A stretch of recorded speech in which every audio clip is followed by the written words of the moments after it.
Amici bellini, buon martedì un po' a tutti, ovviamente, e non poteva mancare la conferenza di Spalletti, molto asciutta, molto breve, però ci risiamo, cominciamo.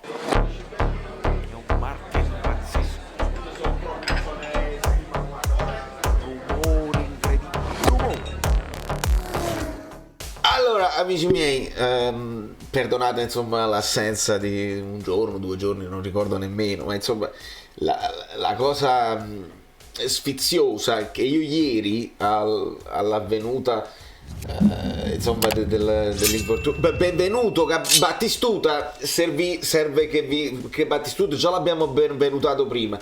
Sbloccate, perché siamo periodicamente, oramai l'abbiamo capito, YouTube cancella qualche iscritto che non vuole iscriversi, si blocca tutto, quindi controllate che siete iscritti voi, miei eroi della prima ora, e i nuovi iscritti iscrivetevi, che state aspettando. Se volete lasciare un like, lasciatelo per Malquit, perché a questo punto dobbiamo pensare anche a Malquit titolare. Perché? Ieri io con un Ambrabam già posso andare all'Ambrabam tattico con la probabile formazione, che però la dobbiamo rifare insieme, perché questo era quello che stavo preparando ieri. Quando si sa dell'infortunio di Elmas, che dicono lieve eccetera eccetera, già stavo preparando una probabile, ma non sapevamo della gastroenterite di Zanoli.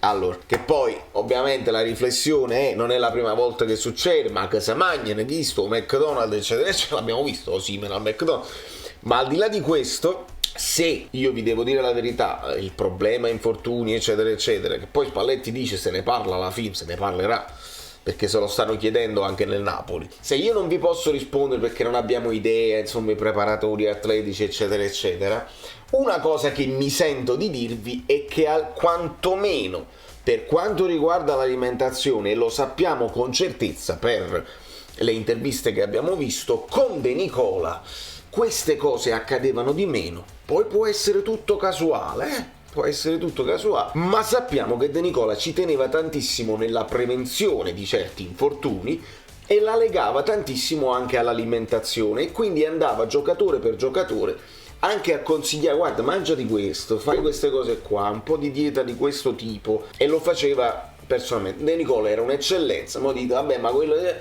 un'eccellenza, è meglio averla che non averla. Ora, al di là delle considerazioni, comunque ci troviamo di fronte, ecco il quando non siamo fortunati, perché se ti manca Di Lorenzo e quando mai con la Fiorentina torna? No, intendevo la Roma, e nemmeno con l'Empoli Di Lorenzo. Di conseguenza stava giocando Zanoli, probabilmente Zanoli non ce la farà. Non sappiamo ancora i convocati, sarà una cosa probabilmente tra poco, non lo so, però è stata una conferenza breve, perché evidentemente la frettella di andarsene si poteva fare prima, io mi sarei svegliato alle 5, non ha importanza.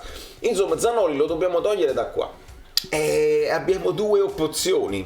Una è sicuramente Mr. Malquit, e poi ce n'è un'altra difficile da considerare, che è quella di Tuanzebe sulla destra, ma non avendo neanche insomma Koulibaly, ti devi mantenere un centrale potenziale in panchina, è difficile che venga schierato Tuanzebe qui, quindi su questo possiamo anche metterci una pietra sopra, nel senso questa dovrebbe essere la formazione della difesa, con Koulibaly squalificato, Mario Rui, e non c'è neanche il dubbio di Gulam, perché Gulam sovraccarico, ok? Quando non si gioca sovraccarico, quindi oramai è chiarissima tutta la situazione. Per quanto riguarda il centrocampo, e adesso parliamo delle parole di Spalletti, ma mi sono già preso, no, dobbiamo fare le cose, perché poi con l'Ambrabam presente tutto pronto. Spalletti, crederci non costa nulla, che facciamo, ci crediamo? Oh mamma mia, che due palle, che due coglioni, è uno che avesse chiesto ma come gioca l'Empoli, come vi schiera, crederci. E Spalletti, che è esausto, ci crediamo, andiamo avanti, abbiamo il dovere di crederci, ci crediamo, vabbè. La situazione degli infortunati, Spalletti ci dice che si ragionerà alla fine, e quindi siamo alle solite, e poi si va nello specifico del report di oggi, dove si è parlato di questa cosa di Zanoli eccetera eccetera, e quindi Spalletti ci comunica una cosa: che hanno dovuto convocare Barba dalla primavera che paradossalmente la mettiamo lì come notizie, però la stiamo seguendo un pochino. Ambrosino mi sa capocannoniere della Primavera, quindi sta facendo un ottimo campionato, ma il Napoli Primavera viaggiava in zona retrocessione. Però paradossalmente quel Napoli, che ha avuto una stagione non esaltante evidentemente, batte Fiorentina e Roma capolista, e ultimamente riesce a battere la Fiorentina in extremis, quindi le cose strane del calcio. Insomma, convocato Barba,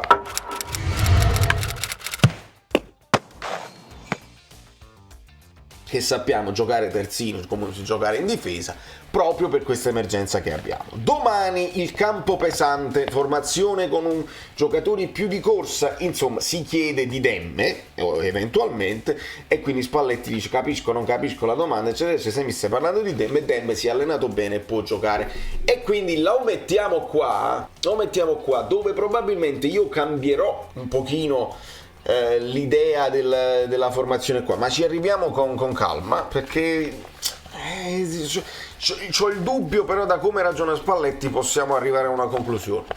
E ADL ci crede? Mumbling, Spalletti fa non l'ho incontrato.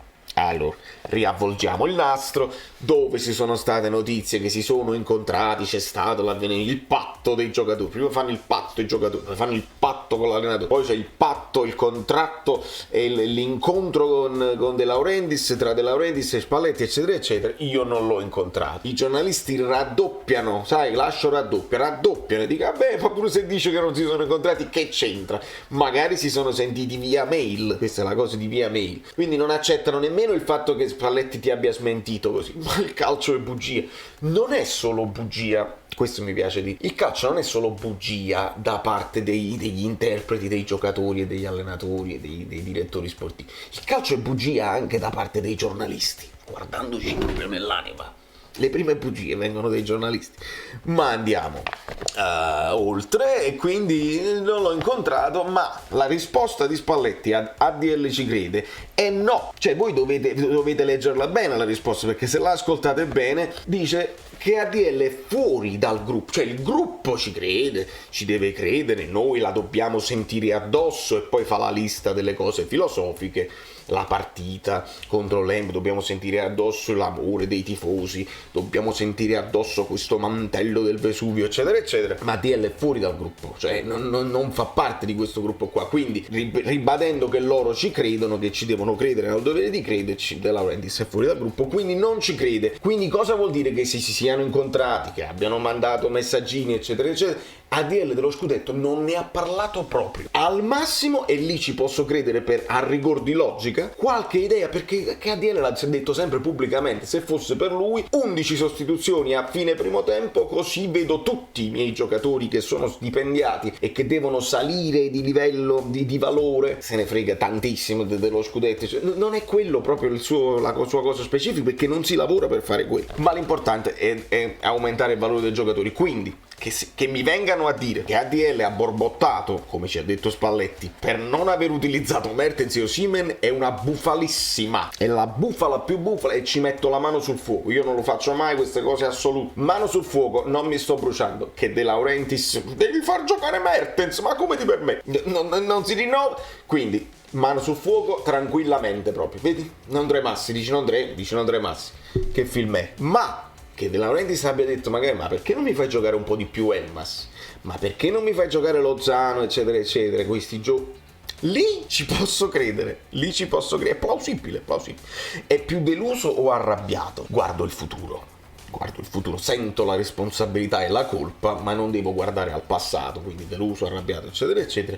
Io devo guardare al futuro, 5 partite che ci aspettano, in che modo le affronteremo, con la volontà di vincerle e non con la volontà di perderle, perché può essere, no, che una squadra va in campo, questa qua la vogliamo proprio perdere, proprio perché il piacere dei tifosi avversari, e quindi così, ma insomma giocando un buon calcio, questa è la novità che ci dice Spalletti, un po' come a rispondere a questa perplessità che c'è in città. Insomma, il Napoli non ha questa grande identità e il gioco non è esaltante. Il fastidio sul borbottare, ci ha detto del borbottare, ma non ci ha detto se le dà fastidio e il suo futuro, eccetera eccetera. Il mio futuro è Empoli, sto pensando all'Empoli, fa bene Spalletti a ribadirlo, e dice no, ma non mi dà fastidio. Lui è abituato a fare così, come tanti, insomma, probabilmente nelle sue esperienze avrà avuto sempre presidenti che magari gli davano dei consigli voluti o no. Col senno di poi però è facile ovviamente, ma la colpa è sempre mia e sono io che faccio la formazione, un po' come a dire, se dovete sono sempre io il colpevole, mea culpa, prendetevela con me, sono io a fare la formazione purtroppo, quindi non me la posso prendere con nessun altro, però sono io a fare la formazione qui, anche se qualcuno borbotta, alla fine questo è il mio mestiere. E poi gli si chiede di Zielinski, dove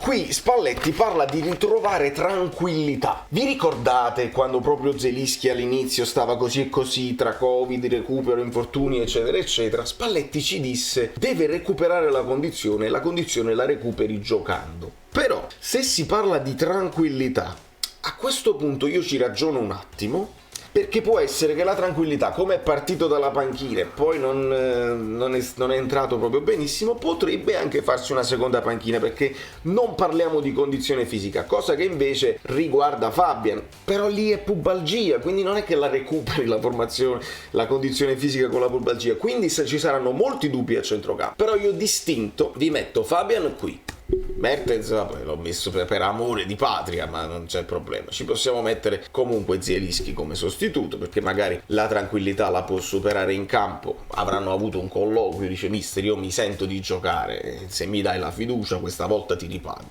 Tra l'altro anche Zielinski è un ex. E qua ci mettiamo Demme titolare, che ha senso anche se vogliamo insistere, facciamo Demme, se vogliamo insistere con il 4-3-3 e quindi con un Fabian mezzala con un pochino più di licenza di offendere, di arrivare in zona tiro, per magari ritrovare un gol di Fabian che sarebbe importante. Anghissà non dovrebbe essere in discussione, ovviamente con il 4-3-3 vediamo Anghissà un po' a tutto campo ad aiutare il primo pressing. Qui lo Zanopolitano resterà sempre il dubbio, strano che l'altra volta nell'ultima partita non è entrato nemmeno Politano ed è entrato Elmas, quindi non sappiamo se è una questione di condizione fisica anche per Politano. Lasciamola così, perché comunque lo Zano ebbe un buon impatto con la partita. Osimhen, che sappiamo comunque fasciatura non è al 100%, Insigne non è mai in discussione, e quindi questa è la condizione. Non sappiamo nemmeno quanto bene stia Petagna. Infatti io avevo pensato Mertens, ti manca Bobot, ti puoi giocare un Mertens Osimhen se Petagna ha recuperato. Ecco, questa ve la lascio come dubbietto da commenti. Se Petagna è al 100% ed effettivamente utilizzabile, avendo un attaccante di riserva, Spalletti potrebbe sorprenderci e dire io me la gioco anche con Mertens perché ce l'ho la riserva se ne devo sostituire uno. Però di base secondo me questa dovrebbe essere la situazione. Meret, Ospina, dato che Ospina stava recuperando eccetera eccetera, confermiamo Meret sotto questo punto di vista, e poi che Dio ce la mandi buona ragazzi, perché voglio dire, con l'Empoli l'abbiamo steccata all'andata, ci ricordiamo come è andata, e tra sfortuna, tra un pochino la partita stregata, va bene così. Non posso proprio immaginare che il Napoli ne stecchi un'altra. Il Napoli storicamente all'interno di questo campionato 3 partite consecutive così male, non me le ricordo, ma mi potete aiutare voi nei commenti. Certo, abbiamo fatto questo discorso anche prima della Roma e siamo arrivati fino al 90esimo, insomma al di là della prestazione potevamo farcela, insomma così, quindi mi voglio immaginare un Napoli che reagirà. Come risultato, come prestazione non lo sappiamo. L'Empoli non vince dalla partita di andata con il Napoli, una striscia pazzesca di sconfitte e pareggi, e quindi da New York Valerio Fluido è tutto, il che fare aumenta. Per fortuna ci siamo divertiti, mamma mi sono andato a Lombardi, sono Square Garden, ho visto Fish, robe indiscutibili. Mi seguite su Instagram, vabbè ve lo dice Saveria Solita, vai. Ciao, sono Saveria Solita. Se arriviamo a 15.000 iscritti su YouTube è una cosa di cortesia, ma secondo me dovreste seguirlo anche su Instagram, @ValerioFluido. Fa tutte queste cose cretine. Sei iscritto pure a TikTok. Di più, dai, basta, sei cringe. Quante cose.